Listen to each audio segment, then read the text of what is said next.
अस्सलामु अलैकुम वरहमतुल्लाहि वबरकातुह। अल्हम्दुलिल्लाह वस्सलातु वस्सलामु अला रसूलिल्लाहि सल्लल्लाहु अलैहि वसल्लम। अम्मा बाद। प्रिय मित्रों, मेरे सज्जन साथियों, आज के इस शुभ सभा में मैं आप लोगों को ला इलाहा इल्लल्लाह का अर्थ बतलाना चाहता हूँ। हर मनुष्य को इस बात का ज्ञान होना चाहिए कि अल्लाह तबारक व तआला ने सारे मनुष्यों के लिए और सारे जिन्नों के लिए इस्लाम धर्म को पसंद किया है और इस्लाम धर्म को अवतारित किया है। अल्लाह ताला ने शुभ कुरान की आले इमरान की 19 नंबर आयत में फरमाया, इन्नद्दीना इंदल्लाहिल इस्लाम, निसंदेह अल्लाह के निकट धर्म इस्लाम है। यानी वो धर्म जो अल्लाह ताला ने पसंद फरमाया है वो इस्लाम धर्म है। अब अगर कोई भी मनुष्य इस्लाम धर्म के अतिरिक्त कोई अन्य धर्म लेके अल्लाह के पास जाएगा तो वो कदाप स्वीकार नहीं किया जाएगा। अल्लाह ताला ने शुभ कुरान में फरमाया है, वमन यब्तगी गैरल इस्लामी दीना फलन युक़बला मिन्हु वहुवा फिल आखिरति मिनल खासिरीन, कि जो व्यक्ति इस्लाम के अतिरिक्त किसी और धर्म को चाहे तो कदाप स्वीकार नहीं किया जाएगा और वो परले के दिन घाटा उठाने वालों में से होगा। प्रिय मित्रों, इस्लाम के 5 स्तंभ हैं। इस्लाम धर्म के 5 आधार हैं, 5 स्तंभ हैं। सच्चा मुसलमान होने के लिए उन पर विश्वास करना, ईमान लाना और उन 5 आधारों के अनुसार कार्य करना, अमल करना आवश्यक एवं ज़रूरी है। तो हम ये जानें कि इस्लाम के आधार क्या हैं। इस्लाम के आधार 5 हैं। नंबर 1, अशहदु अल्ला इलाहा इल्लल्लाह व अशहदु अन्ना मुहम्मदन रसूलुल्लाह। इस बात की गवाही देना कि अल्लाह के अतिरिक्त कोई पूज्य के योग नहीं है तथा मुहम्मद सल्लल्लाहु अलैहि वसल्लम अल्लाह के अंतिम संदेशता और अल्लाह के दूत हैं। ये इस्लाम का पहला स्तंभ है। दूसरा स्तंभ है 5 समय की सलात यानी नमाज स्थापित करना। तीसरा स्तंभ है ज़कात देना, जिसको हिंदी भाषा में धर्मादाय कहा जाता है। चौथा स्तंभ है रमज़ान मुबारक के सौम, व्रत यानी रोज़े रखना। 5वां स्तंभ और 5वां आधार है कि अगर कोई मुसलमान हज करने की शक्ति रखता है तो हज करना। ये इस्लाम के 5 आधार और इस्लाम के 5 बुनियाद हैं। प्रिय मित्रों, आपने ये जाना कि इस्लाम के 5 आधार हैं। इन 5 आधार में से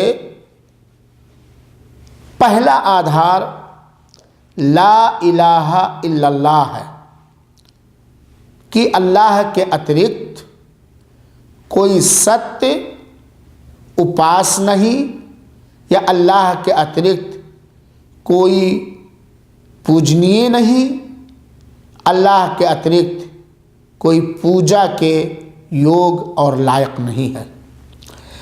आज मैं आप लोगों को ला इलाहा इल्लल्लाह का संक्षिप्त अर्थ बतलाना चाहता हूँ। ला इलाहा इल्लल्लाह का अनुवाद और साधारण अर्थ ये है कि अल्लाह ताला के अतिरिक्त कोई सत्य उपास्य नहीं है। उपासना के योग, उपासना के लायक, इबादत के लायक केवल मात्र वो अल्लाह ताला है जिसने आकाश को बनाया, पृथ्वी को बनाया, सूर्य एवं चंद्र को बनाया और संसार की सारी वस्तुओं का जन्मदाता, सृजनहार, पालन पोषण करने वाला और तथा पालनहार है। ला इलाहा इल्लल्लाह का अर्थ ये है कि हम इस बात को स्वीकार करें, इकरार करें, सच्चाई के साथ मानें कि किसी प्रकार की कोई भी उपासना या पूजा या इबादत हो, किसी प्रकार की कोई भी उपासना, कोई भी पूजा हो, उन सारी इबादतों का, उन सारी पूजाओं का हकदार, अधिकार केवल अल्लाह ताला है। और इसी बात पर जमे रहना और इसी के अनुसार अपने जीवन को व्यतीत करना और अमल करना। अल्लाह ताला की उपासना करते हुए अल्लाह पाक के साथ अल्लाह की उपासना में, अल्लाह की ज़ात में, अल्लाह की खूबियों और गुणों में अल्लाह की किसी रचना को किसी प्रकार भागीदार ना बनाना, शरीक ना करना।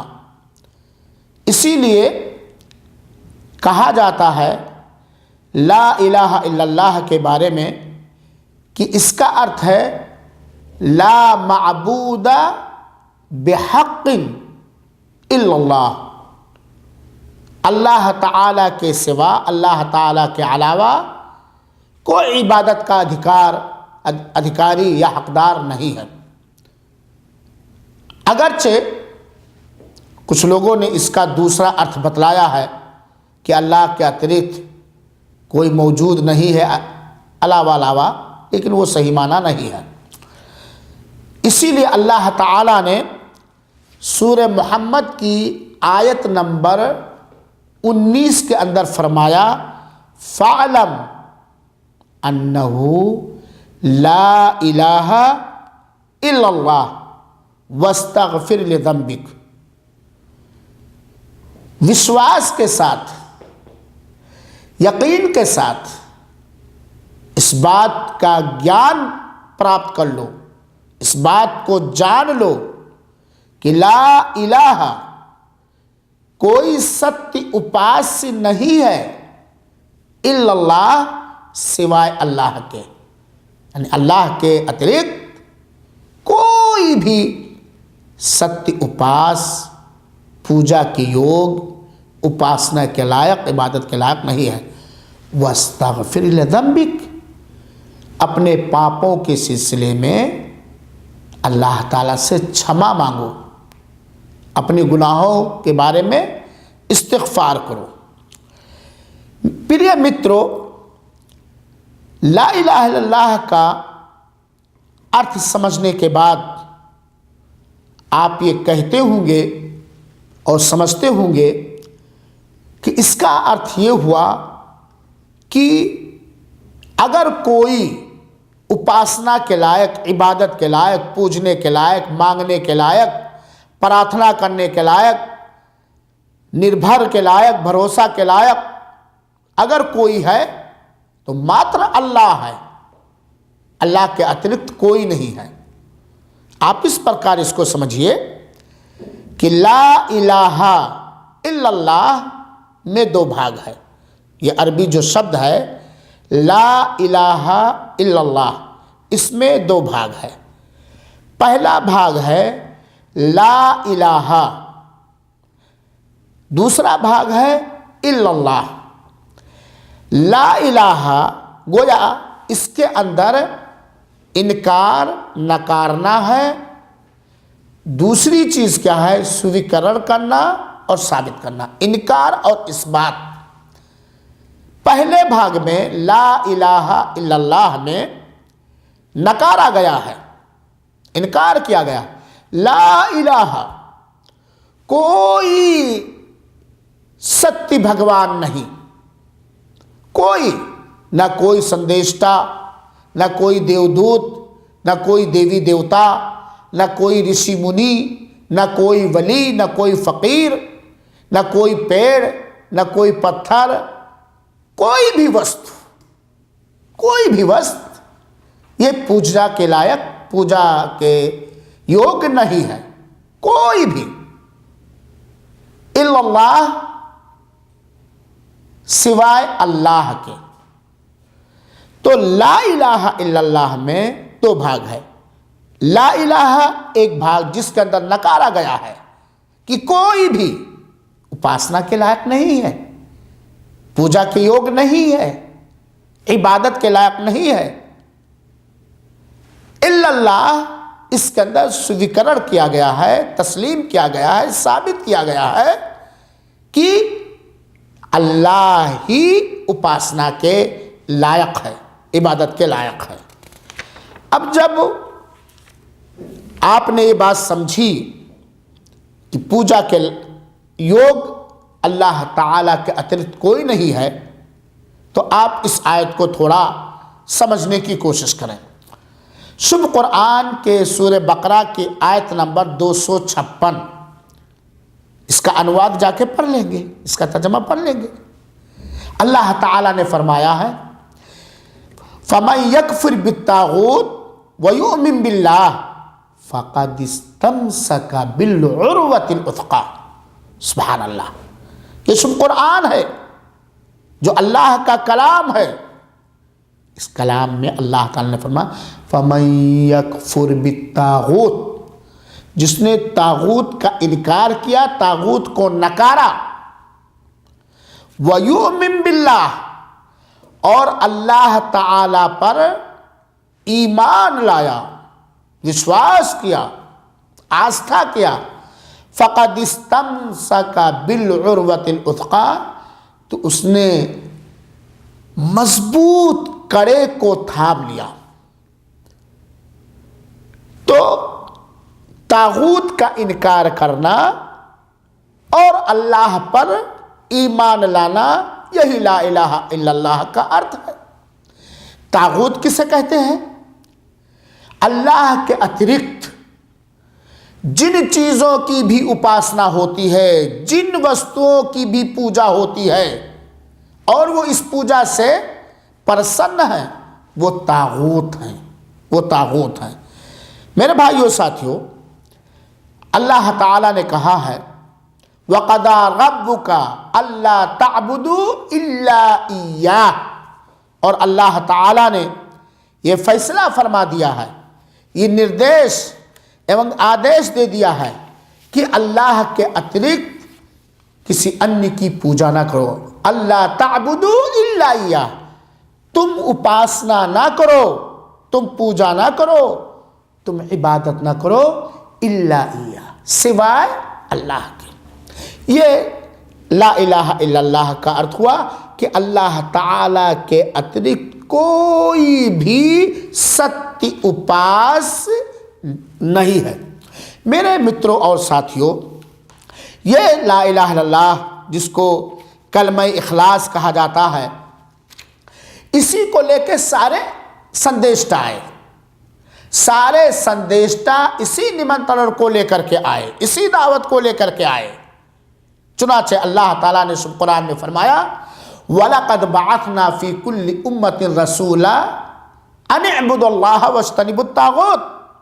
हमने सारी समुदाय के अंदर संदेशता भेजा, ये संदेश दे करके कि लोगों तक पहुंचो, अल्लाह ताबुदू, वलक़द बअसना फी कुल्ली उम्मतिन रसूलन अन इअ्बुदुल्लाह, कि अल्लाह ही की उपासना करो, मात्र अल्लाह ही की उपासना करो, वज्तनिबुत तागूत, और तागूत से दूर रहो, तागूत से भागो। और सारे नबियों का यही संदेश था, सारे पैगंबरों का, संदेशताओं का यही संदेश था, क़ूलू ला इलाहा इल्लल्लाह तुफ्लिहू, तुम ला इलाहा इल्लल्लाह कहो सफल हो जाओगे, तुम ला इलाहा इल्लल्लाह कहो सफल हो जाओगे। और अल्लाह के अंतिम संदेशता जनाब मोहम्मद सल्लल्लाहु अलैहि वसल्लम ने फरमाया, जहाँ ये बतलाया कि ईमान की इतनी शाखें हैं, उसी में बतलाया अअला ला इलाहा इल्लल्लाह, सबसे बुलंद ब्रांच और शाख ला इलाहा इल्लल्लाह है।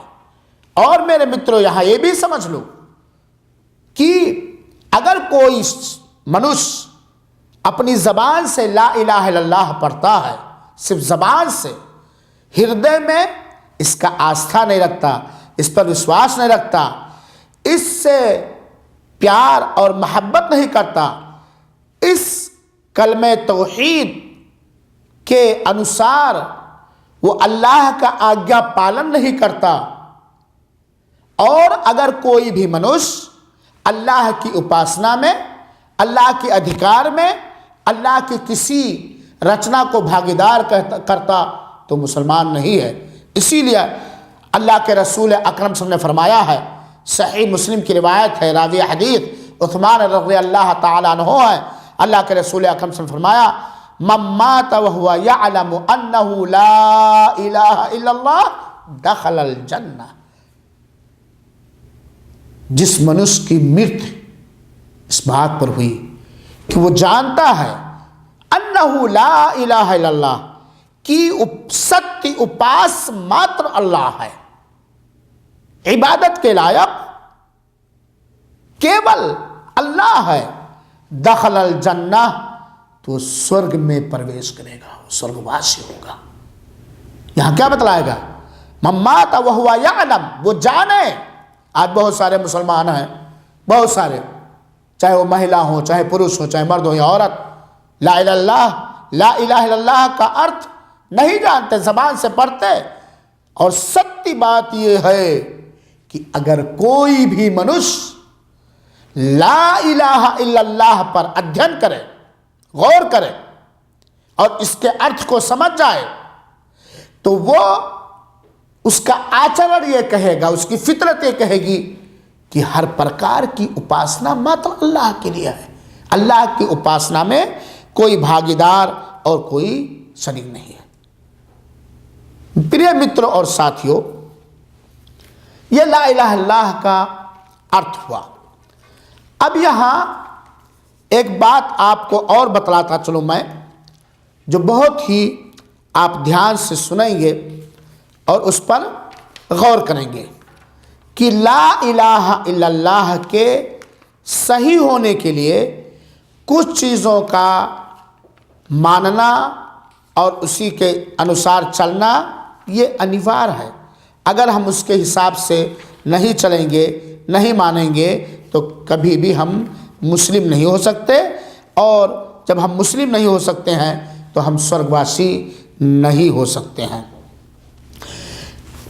पहली चीज़ तो ये मानना और इस पर आस्था रखना, यकीन रखना कि सारी उपासनाएं केवल अल्लाह के लिए की जाए, अर्थात मनुष्य का सोम, सलात, हज, ज़कात, धर्मादाय, सदका खैरात, प्रार्थना, दुआ, भरोसा, आशा, उम्मीद, हर प्रकार की प्रार्थना केवल अल्लाह ताला के लिए की जाए और अल्लाह की उपासना में किसी भी सृष्टि को, किसी भी रचना को कदाप भागीदार ना बनाया जाए।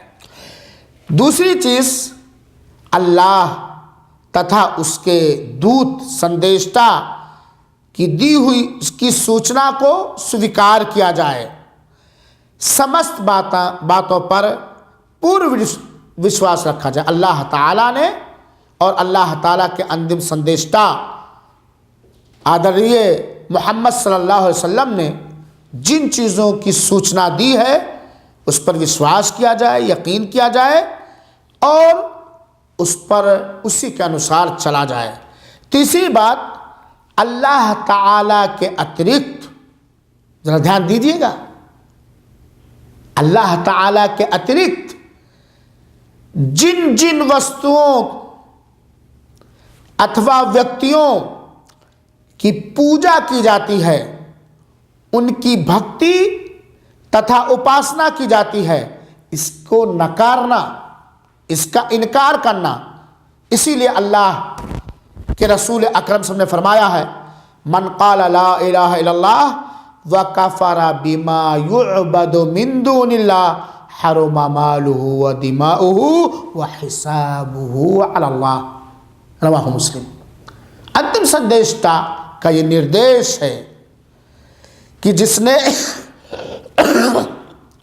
ला इलाहा इल्लल्लाह कहा और अल्लाह के अतिरिक्त जिन वस्तुओं की पूजा की जाती है उसका इनकार किया, उसको नकारा, तो उसका माल तथा उसका रक्त हराम हो जाता है और उसका लेखा जोखा और उसका हिसाब किताब अल्लाह पर हो जाता है, अल्लाह पर है। और अल्लाह ताला ने फरमाया है, फमन यकफुर बित्तागूत व युमिन बिल्लाह फ़क़द इस्तमसक बिलउरवतिल वुथक़ा, सूरह बकरा की आयत नंबर 56, जिसको मैं पहले बता चुका हूँ कि जिसने तागूत को नकारा तथा केवल अल्लाह ताला पर विश्वास रखा तो उसने मजबूत कड़ा दृढ़ सहारा थाम लिया। प्रिय मित्रों और साथियों, चौथी चीज़ कि ला इलाहा इल्लल्लाह का पवित्र कलमा के अनुसार अल्लाह पाक तथा उसके अंतिम संदेष्टा जनाब मोहम्मद सल्लल्लाहु अलैहि वसल्लम के आदेशों का पालन करना। जुबान से कह भी दिया ला इलाहा तो क्या हासिल, दिलो दिमाग मुसलमान नहीं तो कुछ भी नहीं। ये नहीं कि हमने जबान से ला इलाहा इल्लल्लाह पढ़ लिया हम मुस्लिम हो गए, जबकि हमारा कोई भी कार्य इस पवित्र कलमे के अनुसार ना हो, तो ऐसा मुसलमान नहीं हो सकता है। इसलिए इस चौथी बात पर ध्यान दीजिएगा मेरे मित्रों, मेरी बहनों। मैं संसार के सारे मुसलमानों तक, विशेष रूप से सारे मुसलमानों तक जो ला इलाहा इल्लल्लाह पढ़ करके अपने आप को मुस्लिम कहते हैं, मुसलमान मानते हैं, उन तक ये संदेश, ये पैगाम पहुंचाना चाहता हूं। वो ये है कि कलमा ला इलाहा इल्लल्लाह के अनुसार अल्लाह ताला तथा उसके अंतिम संदेष्टा, अंतिम रसूल सल्लल्लाहु अलैहि वसल्लम के आदेशों का पालन करना, जैसा कि अल्लाह ताला ने शुभ कुरान में फरमाया है, फ़इन ताबू व आक़ामुस्सलाह व आतुज़्ज़का फ़ख़ल्लू सबीला, सूरह तौबा आयत नंबर 5, कि अगर लोग अल्लाह ताला के साथ भागीदार बनाने में से तौबा कर लें और सलात यानी नमाज स्थापित करने लगे, ज़कात यानी धर्मादाय देने लगे, फ़खल्लू सबीलहुम, तो उन्हें छोड़ दो, उनको कत्ल ना करो। तो इससे पता चला कि ला इलाहा इल्लल्लाह का अर्थ ये भी है, उसकी चाहत ये भी है कि जो अल्लाह ने निर्देश आदेश दिया है और जो अंतिम संदेशता ने निर्देश और आदेश दिया है उसका पालन किया जाए। जहां पालन करने का आदेश दिया है वहां पालन किया जाए, जहां आज्ञा पालन का आदेश दिया है वहां आज्ञा पालन किया जाए। और जिन कारों से, जिन कामों से, जिन चीज़ों से अल्लाह ताला ने और अल्लाह के अंतिम संदेशता ने हमें रोक दिया है उससे रुक जाए। जैसे कि ला इलाहा इल्लल्लाह में अल्लाह ताला ने अल्लाह अपने अतिरिक्त, अल्लाह के अतिरिक्त किसी अन्य की उपासना, किसी गैर की उपासना करने से मना किया है। हर प्रकार की उपासना अल्लाह ताला के लिए किया जाए, इसका आदेश दिया है। इसलिए मेरे मित्रों और साथियों, इस बात को समझो कि ला इलाहा इल्लल्लाह का अर्थ क्या है और इसकी चाहत क्या है। और जो मनुष्य ला इलाहा इल्लल्लाह के अर्थ के अनुसार अपना आस्था रखेगा, उसी के अनुसार अपना कार्य करेगा, उसी पर निर्भर रहेगा, वही स्वर्ग में प्रवेश करेगा। और जो ला इलाहा इल्लल्लाह के विरुद्ध, ला इलाहा इल्लल्लाह कि अल्लाह के अतिरिक्त कोई उपासना के लायक नहीं, कोई पूजा के योग नहीं, कोई पूजनीय नहीं है, कोई इबादत के लायक नहीं है, जो इसके विरुद्ध आस्था रखेगा, अकीदा रखेगा या अपने कार्य करेगा, वो नरक में जाएगा। क्योंकि अल्लाह ताला ने फरमाया है, जिसको शिर्क कहा जाता है, इन्नहु मन युश्रिक बिल्लाह फ़क़द हर्रमल्लाहु अलैहिल जन्नह व मअवाहुन नार व मा लिज़्ज़ालिमीन मिन अंसार, कि जिसने भी अल्लाह ताला के साथ किसी वस्तु को, किसी देवी देवता को, किसी को भी भागीदार बनाया तो उसका ठिकाना नरक है और उसके ऊपर स्वर्ग हराम है और वो अत्याचारी है। और अत्याचारी के लिए कोई सहायता करने वाला, सहयोग करने वाला नहीं होगा। हम अल्लाह से प्रार्थना करते हैं कि अल्लाह ताला हमें ला इलाहा इल्लल्लाह के अर्थ को समझा दे और जिन कामों से, जिन चीज़ों से ला इलाहा इल्लल्लाह का पवित्र शब्द, पवित्र कलमा, कलमे इखलास, कलमे तौहीद टूट जाता है, उससे हम सबको बहुत दूर रखे। आमीन। वसल्लल्लाहु वसल्लम अला नबीना मुहम्मदिन सल्लल्लाहु अलैहि वसल्लम। वस्सलामु अलैकुम व रहमतुल्लाहि व बरकातुहू।